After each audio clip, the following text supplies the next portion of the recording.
बिस्मिल्लाहिर्रहमानिर्रहीम। अस्सलाम वालेकुम नाजरीन, आपको बता दें कि इस वक्त की सबसे बड़ी खबर आ रही है सुप्रीम कोर्ट ऑफ इंडिया की जानिब से।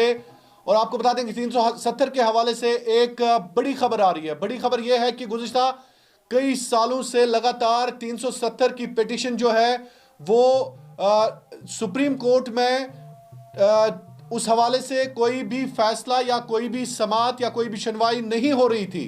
जी हां, बड़ी खबर यह है कि सुप्रीम कोर्ट ने यह फैसला किया है कि 370 की समाअत और सुनवाई के हवाले से समर वेकेशंस के बाद बाज़ाब्ता तौर पर 5 रुकनी बेंच जो है जस्टिस NC रमन्ना ने तश्कील दे के ये कहा है कि समर वेकेशंस के बाद 370 की समाअत होगी।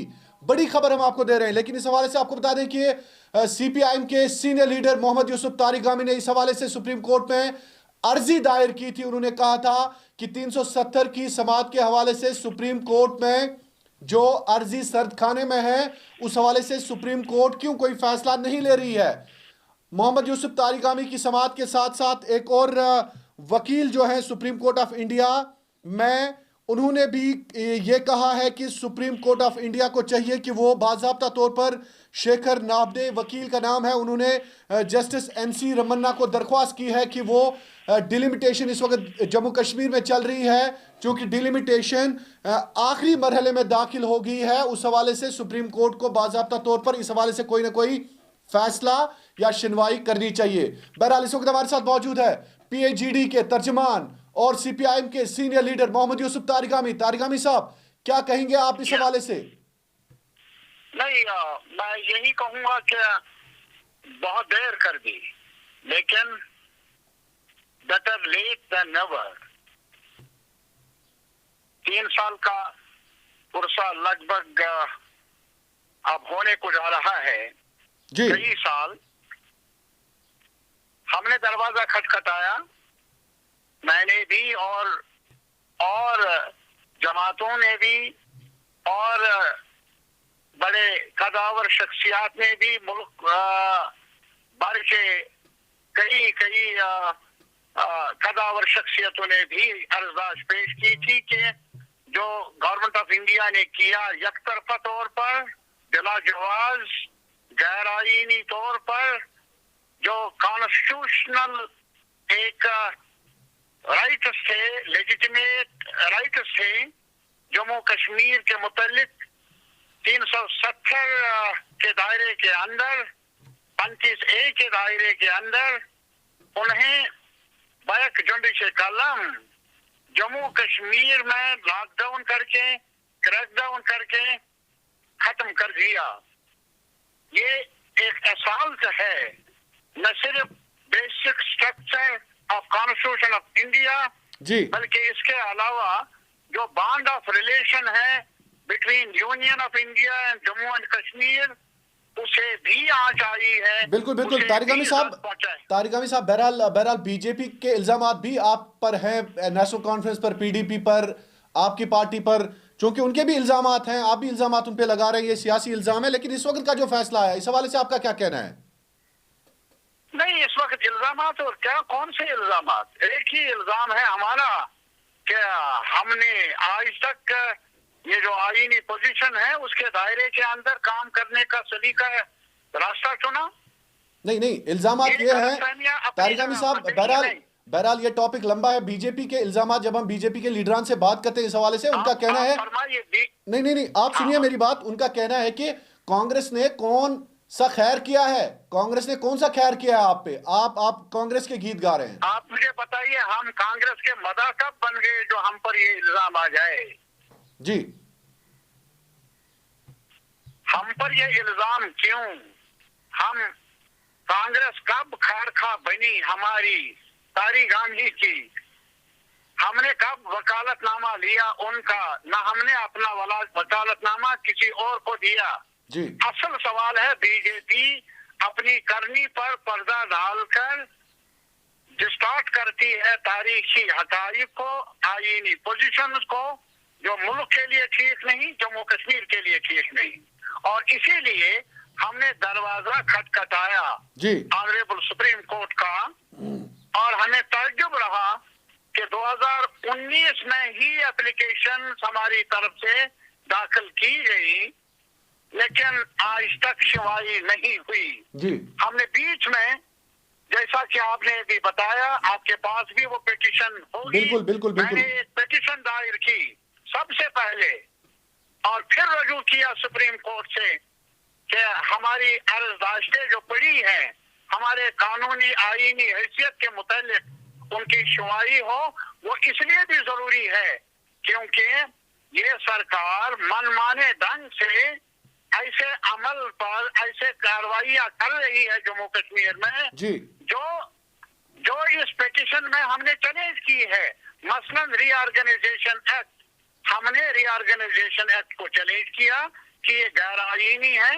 आप एक तारीखी हैसियत रखने वाली रियासत को डिवाइड नहीं कर सकते।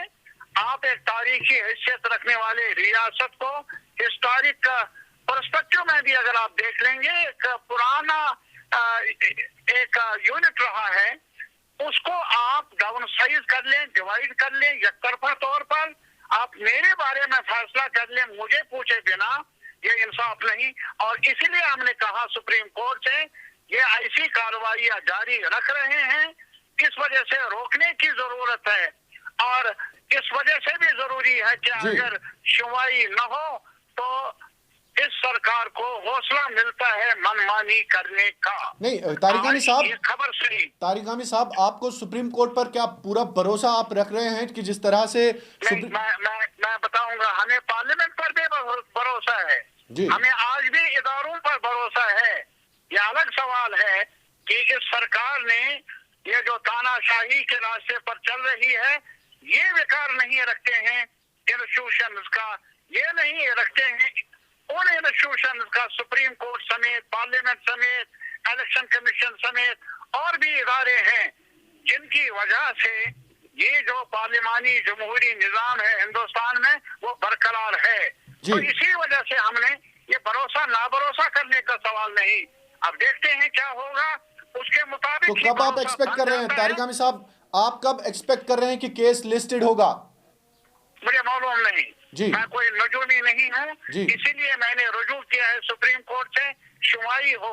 अब क्या होगा आगे आने वाले वक्त में पता चलेगा। तो तारिक हामिद साहब, पीएचईडी क्या अभी मुस्तहकम है? क्या आपकी तहरीक जो है खासकर 370 के हवाले से, क्या ये तहरीक इलेक्शंस के बाद भी रहेगी? इलेक्शन से पहले कोई अलायंस का इशारा?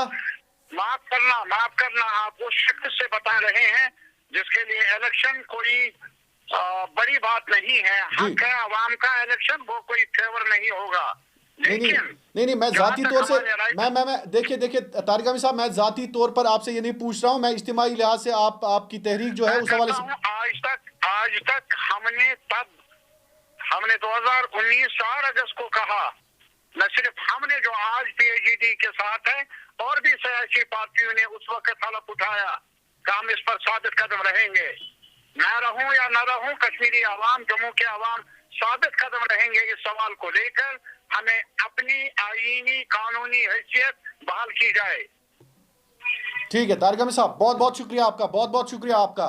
सीपीआईएम के सीनियर लीडर और पीएचईडी के तर्जुमान आला मोहम्मद यूसुफ तारिगामी अपना स्टैंड क्लियर कर रहे थे, खासकर सुप्रीम कोर्ट की जानिब से जो फैसला आ गया 370 की सुनवाई के हवाले से। समर वेकेशंस के बाद ये सुनवाई हो रही है। बाज़ाब्ता तौर पर सुप्रीम कोर्ट ने आज इस पर रजामंदी जाहिर की है। आपको बता दें, एक और लीडर हमारे साथ मौजूद है, अपनी पार्टी के तर्जुमान आला जावेद बेग इस वक्त हमारे साथ मौजूद है। जावेद बेग साहब, सबसे पहले आप हमें यह बता दीजिए कि 370 के हवाले से जो फैसला आज सुप्रीम कोर्ट की जानिब से आ गया कि 370 की समाअत और सुनवाई गरमाई तातीलात के बाद हो रही है, इस हवाले से अपनी पार्टी के साथ साथ आपका क्या स्टैंड है और आपके सरबराह अल्ताफ बुखारी का क्या स्टैंड है इस हवाले से?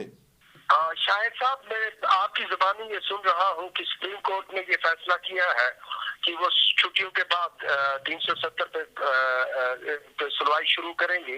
इस सिलसिले में मेरे 3 नुकात थे। पहली बात तो ये है कि वो एक इंसाफ के हवाले से एक बहुत पुरानी कहावत है कि इंसाफ सिर्फ होना नहीं चाहिए बल्कि दिखाई भी देना चाहिए कि इंसाफ हो रहा है। ये पहला नुकता मेरा ये है।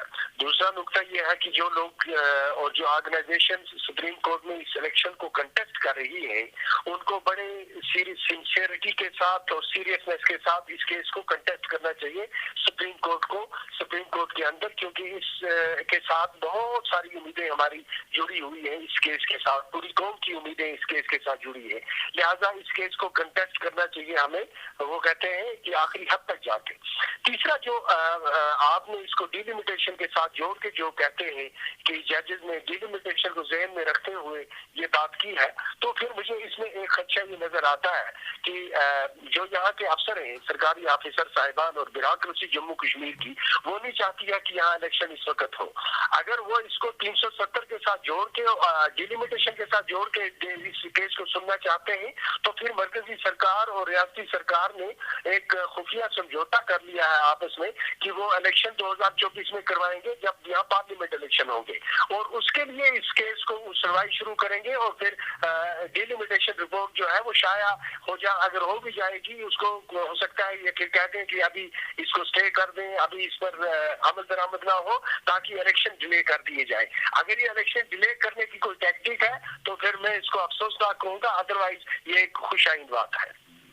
तो जावेद साहब, आप बताएं मुझे अपनी पार्टी का क्या स्टैंड है इस हवाले से जो सुप्रीम कोर्ट में केस चल रहा है, खासकर 370 को चैलेंज किया गया है, मरकजी सरकार के फैसले को चैलेंज किया गया है, तो आपकी पार्टी का क्या स्टैंड है? क्योंकि आपके जो सरबराह हैं अल्ताफ बुखारी साहब, वो वक्तन फ़ौक्तन ये भी कहते आए हैं कि 370 की 370 का मामला जो सुप्रीम कोर्ट में है वो कोर्ट में बॉल फेंक रहे हैं।